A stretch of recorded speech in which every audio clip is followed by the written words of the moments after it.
how do you protect yourself when it comes to accepting new people coming into your list and then potentially falling into a trap where it's actually a fake person? How do you assess all that? Yeah, that's another great question. And you know what? And I think that that's a really valid question to ask because, and I look at us and I say I kind of separate in two different areas. I look at pre-pandemic and post-pandemic.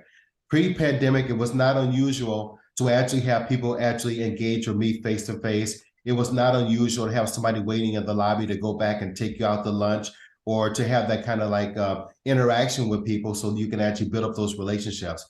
Post pandemics, I think a lot more people have, or a lot of more corporations have actually put different barriers in place to actually go back and say, you know what, we only want to meet on an as needed basis. There are a lot of different barriers in place than it was pre-pandemic. And I think that since you mentioned social media, you have to really kind of, here's where we talk about locking down your systems. You need to make sure that you have firewalls in place to try to block out those people as much as possible.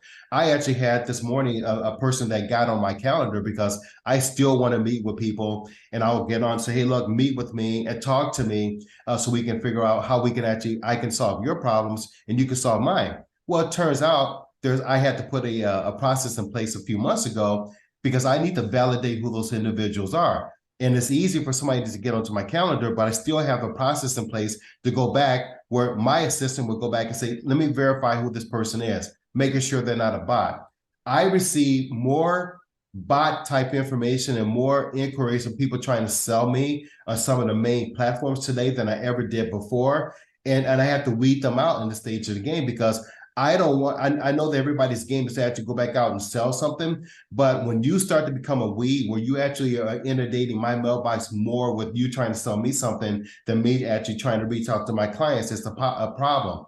So I think that we've actually in our organization, many other organizations have set it up so they can weed those individuals out. Use the firewalls to try to stop a lot of those unwanted type requests. Go back and verify the information with the person, pick up the phone and call them up and say, hey, look, I see that you set a scheduled meeting up with me on this particular date. What is the intention? What's the purpose of this call? Go back and verify that information so you can weed them out. And it's unfortunate, but our society's actually turned to social media. It's a blessing and it's a misfortune. It's a misfortune because if we block the doors where you can't meet with any individuals face to face, and we become much more of a remote and virtual type society, you want to make sure that your time is being used in the best ways possible.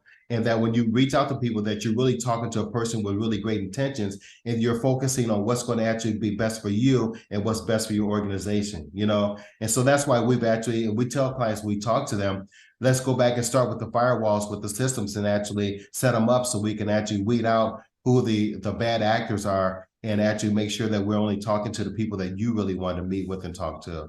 Does that make sense? I know there's a long joint on Oh, answer. I thought about all the different processes we have in place for it, and there's a lot with that. Firewall. Yes,